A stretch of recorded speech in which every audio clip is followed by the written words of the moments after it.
আমাদের আজকের গল্প মেঘ মিথ্যে রোদ শক্তি, কলমে রিমা বিশ্বাস। পুরুষ হলো গিয়ে একটা বিশেষ প্রকারের প্রজাতির মানুষ। গাছপালা পশু পাখি সবারই তো প্রজাতি থাকে, পুরুষদেরও একটা বিশেষ প্রজাতি আছে, তা হলো চরিত্রগত দুর্বলতা। বুঝলি? ঠাকুমা বলল জাতি দিয়ে সুপারিতে জোর একটা চাপ দিতে দিতে। রাগিনী ছোট্ট শ্বাস ফেলল। খাটের উপর বসে ঠাকুমা সদ্য স্নান সেরেছে, পিঠের উপর পাকানো পাকানো ভেজা চুল বিছানো, খোলা জানলা দিয়ে অবাধে রোদ এসে লুটিয়ে পড়েছে। শীতটাও কড়কড়ে, রোদটা উপভোগ করার মতন। ঠাকুমা কাটা সুপুরি কটা মুখে পুড়ে বললেন, তা যদি তা মেনে নিতে পারো তো সুখী, নইলে নইলে রাগিনী মুখ তুলে তাকালো ঠাকুমার দিকে। ঠাকুমা সুপুরির কঠোর কঠোর শব্দ তুলে বললেন, নইলে আর কি, তোরা আজকালকার মেয়েরা যা করার তাই করবি। তুমি বলছো আমি শুভ্রাংশুকে মাপ করে ওর সঙ্গে সব ভুলে আবার সংসার করব? সুখের সংসার? ওকে ছাড়া ভালো আছিস তো? পিঠের চুলগুলো এবার আঙুল দিয়ে ফাঁক করছেন ঠাকুমা। রাগিনী মাথা নামিয়ে নিল। কিছুক্ষণ চুপ করে থেকে বলল, বাবার অফিসের হিমাদ্রির সঙ্গে আমাকে আমাকে মানে। রাগিনীর কথা ক্রমশ জড়িয়ে যেতে দেখে ঠাকুমা বললেন, জানি, তোর মা বলেছে হিমাদ্রি তোর বাবার অফিসের ছেলে, ভালো ছেলে, লেখাপড়ায় পদের প্রতিষ্ঠানে সবেতেই ভালো। বলছিল তুই তোর বাবার অফিসে বার কয়েক গিয়েছিলিস, সেই থেকে তোকে দেখেছে, তোকে পছন্দ হয়েছে, তাই কথা এগোতে চায়। তুই কি হিমাদ্রির সঙ্গে বেরিয়েছিস এর আগে? না। ও, কাল বেরোবো। ভালো। ছোট্ট শ্বাস ফেলে ঠাকুমা বললেন, তবে ওদিককার ল্যাটা একেবারেই চুকিয়ে দিলি।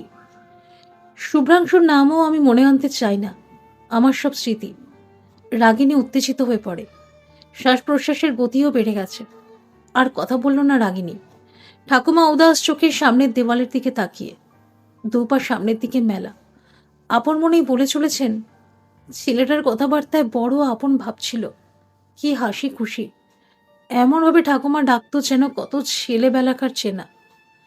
বিরক্ত হয়ে রাগিনী উঠে পড়লো ওখান থেকে। সত্যি বিরক্ত লাগছে। এরা সবাই কি চায়? মা বাবা তো বেশ খুশি হয়েছে শুভ্রাংশুর সঙ্গে বিয়ে ভাঙতে। বাবা তো একরকম বলেই ফেলল, আমি তো প্রথমেই বলেছিলাম এই বিয়ে টিকবে না। মিলল তো? যেন বাবার ভবিষ্যৎবাণী মেলাটাই আসল। রাগিনীর মন ভেঙে খানখান হওয়াটাই সামান্য, কারণ মনের ভাঙনের যে শব্দ হয় না। মা প্রথমে কান্নাকাটি করেছিল খুব, কারণটার কিছু না, কারণটা হলো ফ্যামিলিতে এই প্রথম ডিভোর্স হলো, তা হলো অঞ্জুর মেয়ে রাগিনীর। ছি ছি, কি লজ্জার কথা, মান আর কোথায় থাকে। কিন্তু এরা কেউ কি একবারও রাগিনীর কথা ভাবে? রাগিনীর মনের ভিতর যে রেলগালিজ চলে গেছে, আর কি বাকি আছে ওই দোমড়ানো মোচড়ানো মনটাতে? প্রেম আবেগ দরদ সব নিঃশেষিত, কিন্তু একেবারেই কি নিঃশেষিত? যদি তাই হয় তবে কেন রাগিনী বারে বারে যায় ঠাকুমার ঘরে? ঠাকুমা কি এতটাই প্রিয় ছিল রাগিনীর কাছে? সেরকম কিছু তো মনে পড়ে না এই দোতলা বাড়ির ইটকাঠগুলোর। তবুও রাগিনী যায়, একই রকম এক নিয়ম করেই যায়। কিসের জন্য?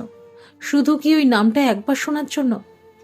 রাগিনী যে ভালো করে জানে ঠাকুমা কথা প্রসঙ্গে ঘুরে ফিরে একবার শুভ্রাংশুকেই আনবে, আর রাগিনী তো ওটাই শুনতে চায়। কেন কেন এত কিছুর পরও বিতৃষ্ণা আসে না ওই ইতর ছেলেটার উপর? চার চারটা বছর ধরে দুজনে কি স্বপ্নময় মায়াবী সময় কাটায়নি? কত সুন্দর মুহূর্তই তো কাটিয়েছে একসঙ্গে। শুভ্রাংশুর চোখে চোখ রেখে রাগিনী কাটিয়ে দিয়েছে ঘন্টার পর ঘন্টা।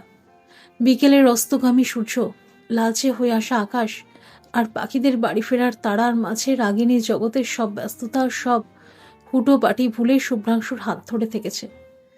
নির্নিমেষ নয়নে চেয়ে থেকে বলেছে, শুভ্র, আমাকে ছেড়ে কখনো যাবে না বলো?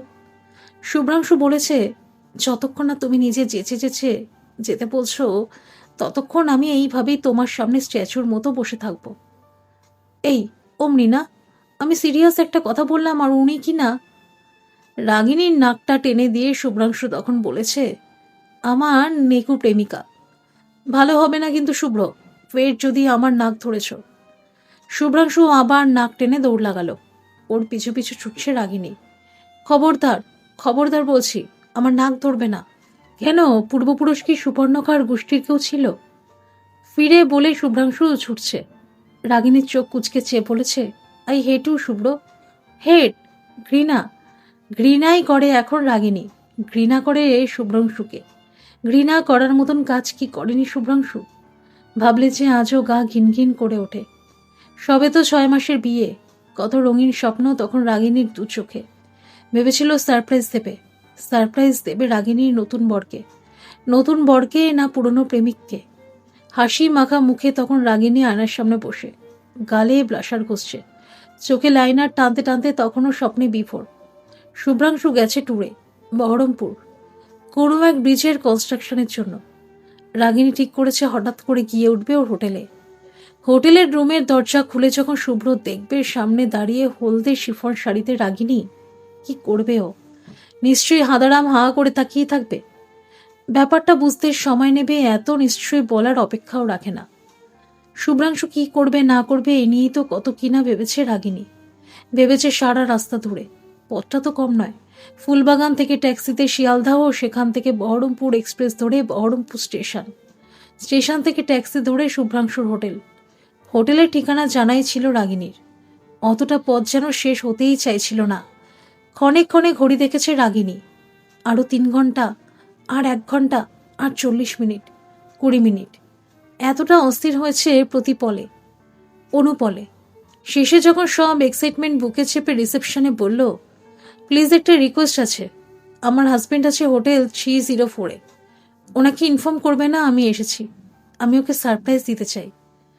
রিসেপশনের লোকজন যখন মুখ চাওয়াচাই করছিল তখনও কিছু বোঝেনি রাগিনী। বলেছে, আমি অ্যাসিওর করছি ও কিছু বলবে না, সঙ্গে প্যান কার্ড আছে, বলেন তো প্রুফ দেখাই। রিসেপশন থেকে হেজিটেট করে বলেছে, না তার দরকার পড়বে না, বাট স্যার হয়তো। কবজি ঘড়িতে বাঁধা শুভ্রাংশুরি দেওয়া সাদা বেল্টের ওভাল শেপড রিস্টোভাচে চোখ ফেলে রাগিনী বলেছে, রাত 8টা, এখনো ফেরেনি বলছেন? না না, উনি আছেন। তবে কিসের অসুবিধা? দেখুন এবার কিন্তু আপনারা বিরক্তিকর ব্যবহার করছেন। কোনো রুলসে রেখা আছে ওয়াইফ তার হাজবেন্ডের সঙ্গে দেখা করতে পারবে না। ওরা কিছু আর বলেনি। রাগিনী সোজা 3 তলায় উঠে গেছে। সিঁড়ি শেষ করে প্যাসেজে এসে এপাশ ওপাশ দেখে রুমের মাথার নাম্বার ধরে পৌঁছে গেছে 304-এ। সবে দরজায় নক করবে আর তখনই ভাবলে এখনো বুকটা ধক করে ওঠে, হাত পা আড়ষ্ট হয়ে যায়। মনে হয় সেদিন কি করে ওই রাতে অচেনা শহর থেকে একরকম টলতে টলতেই কলকাতায় ফিরেছিল রাগিনী। দুপা তখন কেউ হোটেলের ফ্লোরে যেন গেঁথে দিয়েছে। পাথর মূর্তির মতন রাগিনী দাঁড়িয়ে স্তব্ধ, শুধু বুঝতে পারছিল দু চোখ চলে যাচ্ছে। গালে রং মাখা, ঠোঁটে টকটকে লিপস্টিক লাগানো, হাঁটুর উপর লেন্থে স্কার্ট পরা টাইট লাল টপের এক মেয়ে নেশাচ্ছন্ন হয়ে বেরোচ্ছে রুম থেকে। পিছনে দাঁড়িয়ে শুভ্রাংশু, টাওয়াল পরা, উন্মুক্ত বুকে দাঁড়িয়ে, যে বুকে মাথা রেখে রাত কেটেছে রাগিনী, যার শরীরের প্রতিটি আনাজ কানাজ চেনা। তাকে দেখে গা গুলিয়ে উঠল। মেয়েটা চলে যেতেই ওখান থেকে একরকম ছিটকে বেরিয়ে আসছিল রাগিনী। শুভ্রাংশু হাত টেনে ধরে বলল, কোথায় যাচ্ছ? ঘেন্নায় রাগিয়ে অপমানে রাগিনীর শরীর তখন থরথর করে কাঁপছে, বমি উঠে আসছিল। ওক তুলছে শুভ্রাংশুর সামনেই। ভিতরের হোটা ঝড়ের দাপটে হাঁপাচ্ছে তখন। কাপা গলায় বলেছে, ডোন্ট টাচ মি, তোমাকে ঘেন্না করছে। শুভ্রাংশু সঙ্গে সঙ্গে ছেড়ে দিয়েছে হাত। রাগিনী যখন দ্রুত হেঁটে বেরিয়ে আসছে তখন শুভ্রাংশুর গলা পেয়েছিল। বলতে শুনেছিল, আজ রাত্রে এখানে থেকে কাল ছেও রাগিনী শোনেনি। স্টেশনে যখন পৌঁছেছে মাথা তখন ভার, শরীর ভারী। শুভ্রাংশু এসেছিল কিছুক্ষণের মাথায়। রাগিনীকে দেখতে পেয়ে এগিয়ে এসে বলেছে, তুমি কি করছো কি, ফিরে চলো। রাগিনী তখন স্টেশনের চেয়ারের মাথায় রগ ধরে বসে কোনো উত্তর দিতে পারেনি।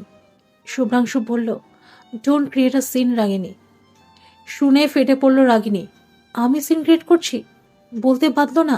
ছি, কোন ফ্যামিলি থেকে বিলং করো যে মেয়ে মানুষ নিয়ে রাত কাটাবার পর মনে হয় বউ সিন ক্রিয়েট করছে? ফস করে উঠে শুভ্রাংশু ধমকে উঠল, Ragini, don't you dare to shout at me, and you don't behave like a child Ragini. ন্যাকামি করো না। রাগিনী উঠে দাঁড়িয়ে শুভ্রাংশুর চোখে চোখ রেখে বলেছে, তোমার মুখ দেখতে আমার ঘেন্না করছে। এই মুহূর্তে আমার চোখের সামনে থেকে চলে যাও, জাস্ট গো অ্যাওয়ে। ট্রেন ঢুকেছে সেই সময় হুইসেল বাজিয়ে। রাগিনী পিছন ফিরে না তাকিয়ে সোজা উঠে পড়েছে ট্রেনে। বাড়ি ফিরে 15 দিনের মাথায় ডিভোর্সের নোটিশ পাঠিয়ে দিয়েছে। মাঝের 15 দিনে শুভ্রাংশু ভুলেও ফোন করেনি, আর অতি স্বাচ্ছন্দ্যে ডিভোর্স পেপারও সাইন করে দিয়েছে। এত কিছু হওয়ার পরও কিনা রাগিনী ওই লম্পটটার কথা ভাবে? তবে রাগিনী পাগল ছাড়া আর কি। আর পাগল না হলে রাগিনী কোন আক্কেলে হঠাৎ করেই গিয়ে পৌঁছালো শুভ্রাংশুর বাড়িতে। শুভ্রাংশুর বাড়ি, যেটা নাকি একসময় ছিল রাগিনী আর শুভ্রাংশুর বাড়ি। কি তাড়াতাড়ি বদলে যায় মানুষের ঠিকানা, সম্পর্ক আর সব। সকালের দিকে ঘুরতে ঘুরতেই একেবারে বেখেয়ালে নাকি বাইরের স্টিমুলেশনে রোজই তো কেউ না কেউ ফোন করছে। কলেজের কাকুন ফোন করে বলল, মাই গড, হোয়াট আ চেঞ্জ! শুভ্রর কি চেহারা হয়েছে, পুরো হাড় গিলগিলে, মনে হয় খুব ড্রিঙ্ক করে। রাগিনী বলেছে, তা শুনে আর আমি কি করব বল। এর 2 দিনের মাথায় রাস্তায় দেখা হলো পলাশের সঙ্গে। একসময় রাগিনীর পিছনে ঘুরঘুর করত। শুভ্রাংশুর ব্যাচমেট। বলল, শুভ্র কি জব ছেড়ে দিয়েছে? রাগিনী বিরক্ত হয়ে বলেছে, সেটা কি আমার জানার কথা? নিশ্চয়ই জানো আমরা সেপারেট হয়ে গেছি। মাথা চুলকে পলাশ বলেছে, বাট শুভ্র এখন কেমন যেন হয়ে গেছে মনে হয় বলে অর্ধেক ছেড়ে দেয়। পলাশ সেই সূত্রে টান দেয় রাগিনী। মনে হয় কি? না, ঠিক বলতে পারবো না, মানে যেন নিজেকে শেষ করে দেবে এরকম একটা জেদ চেপেছে। লাইফস্টাইলটা তো এরকম ছিল না যেমন এখন। এসব শুনেই কেমন যেন হিপোনাটাইজড হয়ে রাগিনী চলে এলো শুভ্রাংশুর বাড়ি। দরজা বেজানোই ছিল। ভিতরে কাজ করছিল বসুন্ধরা, পুরনো কাজের লোক। ঘর মুছছিল বসুন্ধরা। রাগিনীকে ঢুকতে দেখে চোখে মুখে হেসে উঠে নেতা ফেলে এগিয়ে এলো। বৌদি তুমি? রাগিনী ঘরের চারপাশে নজর বোলাচ্ছে। বসুন্ধরা বলল, দাদা তো নেই, চাবি রাখা থাকে পাপোশের তলায়। ওখান থেকে চাবি নিয়ে কাজ করে আবার চাবি পাপোশের নিচে রেখে চলে যাই। ডাইনিং রুমের ফ্লাওয়ার ভাসে ধুলো জমা। ফ্রিজের ওপরের বুদ্ধ মূর্তিটায় মাকড়সার জাল, পর্দাগুলো ময়লা। এসব দেখতে দেখতে রাগিনী বেডরুমে ঢুকে পড়ল বেখেয়ালে। বেডরুমে ঢুকেই নজর ধাক্কা খেল দরজার উল্টো দিকে সোজা দেওয়ালটায়। জল করছে রাগিনীর প্রাণোচ্ছল ছবি। হেসে হেসে যেন বলছে, কি হলো, এসো, আমি তো বেশ আছি। হেসে এসে 2 চোখ মিলে দিব্যি আছে, কিন্তু চোখের পাতা ভিজে আসছিল রাগিনীর। ঠিক তখনই বুকটা থক করে উঠল কার চেনা কণ্ঠে। তুমি? রাগিনী পিছন ফিরে দেখে শুভ্রাংশু দাঁড়িয়ে। যা শুনেছে তা উড়িয়ে দেওয়ার মতন নয়। সত্যি চেহারা ভেঙেছে শুভ্রাংশুর। গালের হনু ঠেলে বেরিয়ে আসছে, কণ্ঠাও বের হওয়া। চুলগুলো ঝাঁকড়া শুষ্ক, গাল ভর্তি দাড়ি। কেমন বিশ্রী লাগছে শুভ্রাংশুকে, বলতে গেলে একেবারে অচেনা। রাগিনী কি বলবে ভেবে পেল না, চেয়ে রইল ফেলফেলিয়ে। শুভ্রাংশু ভুড়ো কুচকে বলল, কেন এসেছ? প্রশ্নটা চোয়াল শক্ত হলো রাগিনীর। বলল, দেখতে এসেছিলাম, যা শুনছি তা কতটা সত্যি। কি শুনেছ? তোমার আসল রূপ বেরিয়ে গেছে। শুভ্রাংশু হাসল, সে তো কবেই বেরিয়ে গেছে, নতুন করে আবার কি খুঁজতে এলে? তোমার লজ্জা করে না? কেন লজ্জা করবে কেন? সেই লজ্জা তো আমার করা উচিত। বুঝেছ যখন, তখন নির্লজ্জের মতন দাঁড়িয়ে আছো কেন? 2 চোখ রাগিনীর দপ করে চলে উঠল। বলল, বেশ, চলে যাচ্ছি। দ্রুত বেরোতে গিয়ে রাগিনীর হাতের ধাক্কায় বেডরুম থেকে বেরোতে একপাশে রাখা ফুলদানিটা পড়ে ভেঙে গেল ঝনঝন করে। থমকে গিয়ে রাগিনী বলল, সরি। এমনভাবে ভেঙে গেল, টুকরোগুলো ঝুঁকে তুলতে যাচ্ছিল রাগিনী। শুভ্রাংশু এক টুকরো হাসি এসে বলল, এ আর নতুন কি, ভাঙতে তুমি এক্সপার্ট। Shut up! সোজা হয়ে রাগিনী বলল রোষে। শুভ্রাংশু স্থির চোখেছে। রাগিনীর চোখ দিয়ে টপটপ করে জল পড়ছে। কেন জানে না রাগিনী হঠাৎই যেন কেন মন দুর্বল হয়ে পড়ল।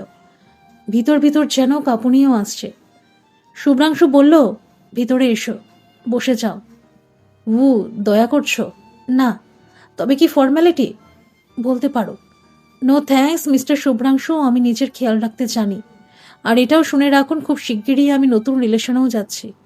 আবার বিয়ে করছি আমি। শুভ্রাংশুর মুখের রক্ত যেন কেউ শুষে নিল। কিছুক্ষণ স্থির দৃষ্টিতে রাগিনীর দিকে চেয়ে রইল শুভ্রাংশু। তারপর আস্তে বলল, wishing you good luck for your future life. রাগিনীর 2 চোখ দিয়ে জল ঝরে চলেছে। শত চেষ্টাতেও থামাতে পারছে না। 2 চোখ মুছে কোন রকমে বেরিয়ে যাচ্ছিল। পিছন থেকে শুভ্রাংশু ডাকল, রাগিনী। থমকে দাঁড়ালো রাগিনী। যেও না প্লিজ। কাঁদো কাঁদো গলায় রাগিনী বলল, কেন? কোনো উত্তর এলো না। রাগিনী ফিরে তাকালো শুভ্রাংশুর দিকে। শুভ্রাংশু নীরব। কিছুক্ষণ ওর দিকে চেয়ে থেকে আসতে বেরিয়ে এলো রাগিনী। কি হলো? কেন হলো এমন? শুভ্রাংশুর ইচ্ছে করে এমন করছে, চাইছে যাতে রাগিনী কষ্ট পায়। এটাই তো চাই ও, কষ্ট দিতে চায় রাগিনীকে। শয়তান ছেলে একটা। রাগিনীর জীবনের শনি, রাগিনীর জীবনের কালো ছায়া। রাগিনী মূর্খ যে অকারণে ছুটে এসেছে ওর কাছে। তবে আর না, রাগিনী দেখিয়ে দেবে রাগিনী মোটে আঁকড়ে বসেনি শুভ্রাংশুকে। রাগিনী এগোতে জানে, এগিয়ে গেছে কথাবার্তা অনেকটাই। সেই মতো হিমাদ্রির সঙ্গে একটা আউটডোর সিটিং রেস্তোরাঁয় বসেছিল রাগিনী। হিমাদ্রি টুটি ফুটি আইসক্রিম অর্ডার দিয়েছে। হেসে হেসে বলছে, শীতে আইসক্রিম খাবার মজাটা কিন্তু একেবারে অন্যরকম, কি তাই না? রাগিনী মাথা নামিয়ে এক মনে চামচ নাড়ছিল। বলল, হু। তুমি আগের রিলেশন থেকে পুরোপুরি বেরিয়ে আসতে পেরেছ তো? চোখ তুলে চাইল রাগিনী। বলল, জানি না। আমারও আগে একজনের সঙ্গে রিলেশন ছিল। বলতে গেলে একজন না দুজন। কলেজ লাইফে একজন, আবার চাকরি জীবনে আরেকজন। চামচে আইসক্রিম মুখে পুড়ে জিভ নাড়াচাড়া করতে করতে রাগিনী বলল, টিকলো না কেন? কিছুদিন কাটতেই বুঝলাম we are not made for each other. আমার ক্ষেত্রে মনে হয় আপনি we made for each other. ছোট্ট করে হেসে হিমাদ্রি বলল, জানি না, তবে এবার আর কোনো এক্সপেরিমেন্ট না, সোজা অ্যাপ্লিকেশন করতে চাই। I think marriage is the best solution to understand each other. তবে তো বলতে হয় সেখানে I am a weak failure. Ragini ব্যাকা হাসি হাসল। না, তা ঠিক নয়। কিছু কিছু ক্ষেত্রে হয়তো ডিফার করে, মানে এক একজনকে বোঝা ডিফিকাল্ট হয়, আবার এক একজনের লাকও থাকে। এই যেমন আমারই চেনা একজনের সঙ্গে যা একটা বৃষ্টি ডিজাস্টার হলো, ওরকম অনেকেরই হয় হিমাদ্রিবাবু। ডিজাস্টার আমার লাইফেও হয়েছে। আপনাকে এগোতে গেলে কিন্তু পাস্টকে ভুলতে হবে। আই নো, তার জন্য মনের জোর আনা দরকার। আমি যে গল্পটা বলছি সেটা শুনুন, তবে বুঝবেন। আপনি যার কথা ভেবে দীর্ঘশ্বাস ফেলছেন, আপনার বাবার কাছে শুনেছি উনি একজন ফ্রড। বাট ফ্রড না হয়ে কখনো কোনো ইনোসেন্টকে সাফার করতে শুনেছেন? দীর্ঘশ্বাস ফেলে রাগিনী বলল, আমি নিজেই তো তার জ্বলন্ত উদাহরণ। আমি কি অন্যায় করেছিলাম হিমাদ্রিবাবু? But I am still suffering. Yes, but I was talking about my colleague's friend. যদিও পুরো ব্যাপারটা আমার কানে শোনা, তবে এই শুনে বেশ কিছুদিন ভেবেছি, আ পুয়ার চ্যাপ। কী রকম? ছেলেটা ইঞ্জিনিয়ার, সিভিল ইঞ্জিনিয়ার, এই আমারই মতন। সে নাকি ব্রিজের কনস্ট্রাকশনে কিছু গরমিল পায়। সে কথা চিফ ইঞ্জিনিয়ারকে জানাতে সে ব্যাটা করে কি, রাতেই ওর হোটেলের রুমে একটা কলগালের হাতে টাকা পাঠিয়ে ব্যাপারটা চাপা দিতে চায়। হিমাদ্রির কথা শুনতে শুনতে রাগিনীর হৃদস্পন্দন যেন দিকি দিকি বাড়ছিল। কেন যে মনে হচ্ছে ঘটনা ওর জানা। ও কি সব দেখতে পাচ্ছে চোখের সামনে? থরথর করে ঠোঁট কাঁপছে রাগিনীর, কাঁপছে হাত। উদ্বেগে বলল, তারপর কি? ছেলেটা কি করলো তারপর? কি আবার করবে? ভালো ছেলে, সাধারণ মধ্যবিত্ত বাড়ির ছেলেরা যেমন হয়, সততা আদর্শ, এসব তো মধ্যবিত্তদের সম্পদ। ওসব বাদ দিন না। ও কি করলো তারপর বলুন। হ্যাঁ, যেটা বলছিলাম, ও যেই মুহূর্তে ওই কলকালকে বের করবে সেই মুহূর্তে ছেলেটির নববিবাহিতা বউ কোথা থেকে এসে হাজির হলো। ব্যাপারটা ফিল্মি স্টাইলের নয়। সে যাকগে, ঘটনা দেখেই তো সিনেমা হয়, নয় কি? আপনি বলবেন তারপর কি হলো? রাগিনী হাঁপাচ্ছে। হিমাদ্রি হেসে বলল, প্রথমে তো আপনি শুনতেই চাইছিলেন না, এখন কেমন ইন্টারেস্ট পেয়েছেন দেখলেন। ব্যাপারটা ইন্টারেস্টিং কিন্তু স্যাড। ছেলেটির ওয়াইফ ছেলেটাকে ভুল বোঝে, অ্যান্ড ইটস কোয়াইট ন্যাচারাল। কোন স্ত্রী বিশ্বাস করবে নিজের চোখে তখন দেখছে রাতের বেলা একটা মেয়ে তার হাজব্যান্ডের হোটেল রুম থেকে বেরোচ্ছে, সে মেয়ে আবার একজন কলগাল। রাগিনীর কালো হয়ে আসা মুখে যেন হঠাৎ করেই নিভে গেল। রাগিনী বলল, তারপর? তারপর শুনেছি ছেলেটির সেপারেশন হয়ে গেছে, চাকরিও ছেড়ে দিয়েছে। পরে শুনছিলাম ওই চিফ ইঞ্জিনিয়ারের এগেনস্টে কেস করেছে। মনে হয় কেসেও জিতেছে ছেলেটা। তা জিতে কি আর লাভ হলো বলুন? লাইফের কেসে তো বেচারা পুরো গোহারাই হারলো। আমার বন্ধু রজত, ওরই বন্ধু ওই ছেলেটি, বলছিল বেশ কষ্টে আছে। এবার বলুন, এরকম ঘটনাকে কি বলবেন?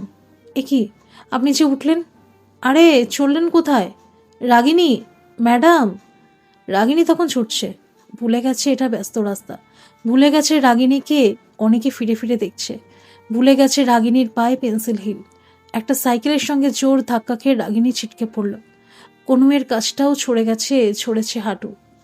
এই এই লেগেছে? আরে ও দিদি! রাগিনী উঠে পড়েছে, আবার ছুটছে, জ্বালা জ্বালা করছে হাতটা, হাঁটু। হাঁপাতে হাঁপাতে লাগাতার বাজিয়ে চলেছে কলিং বেল। দরজা খুলে শুভ্রাংশু আতকে উঠল। কি হয়েছে? এ কি অবস্থা তোমার? এই শীতেও সারা শরীর ঘামে ভেজা। রাগিনী কাঁপছে, দু চোখ বেয়ে বয়ে চলেছে জল। তবু রাগিনী হাসছে। শুভ্র, শুভ্র, আমি। রাগিনীর দু কাজ চেপে ধরল শুভ্রাংশু, চেঁচিয়ে বলল, রাগিনী, কি হয়েছে তোমার? তোমার আমার ওপর কোনো জোর নেই কেন শুভ্র?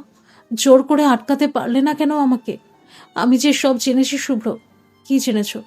জেনেছি তোমার প্রজেক্টে ডিসপুট, সেই নিয়ে তোমাকে দলে টানার চেষ্টা। ওই মেয়েটা জাস্ট একটা নাথিং। ও শুভ্র, আমি। রাগিনী কাঁদতে কাঁদতে জড়িয়ে ধরেছে শুভ্রাংশুকে। শুভ্রাংশু আলতো হাত রেখেছে রাগিনীর মাথায়, আস্তে বলছে, তোমাকে কি কখনো আমি না করতে পেরেছি? যখন যা চেয়েছো দিয়েছি রাগিনী। সেপারেশন চেয়েছো, তাও দিয়েছি। তবু সব খুলে বলতে পারোনি। বললেও তুমি তখন শুনতে। তা রাগিনী, তোমাকে আমার মতন করে তুমিও চেনো না। জানি, জানি শুভ্র। রাগিনী চোখের জলে ভিজিয়ে দিচ্ছে শুভ্রর জামা। শুভ্রাংশু ফিসফিস করে বলল, এ কি, সুপর্ণখার বংশধরেরা আবার এত কাঁদে নাকি? শুভ্রাংশুর বুকে আলগা কিল মেরে রাগিনী বলল, ভালো হবে না কিন্তু। শুভ্রাংশু হাসল। রাগিনীও হাসছে। এ যেন সত্যিকারের হাসি। এতদিন তো হাসছিল মিথ্যে মিথ্যে করে। ধন্যবাদ সকল বন্ধুরা। এই গল্পটি যদি আপনাদের ভালো লেগে থাকে তাহলে অবশ্যই একটা লাইক করে দেবেন। আর এই চ্যানেলে নতুন হয়ে থাকলে চ্যানেলটিকে সাবস্ক্রাইব করে আমার পাশে থাকবেন। আর পাশে থাকা বেল আইকনটিকে প্রেস করে দেবেন যাতে সমস্ত গল্পের নোটিফিকেশনগুলো সবার প্রথমেই আপনাদের কাছে পৌঁছে যায়।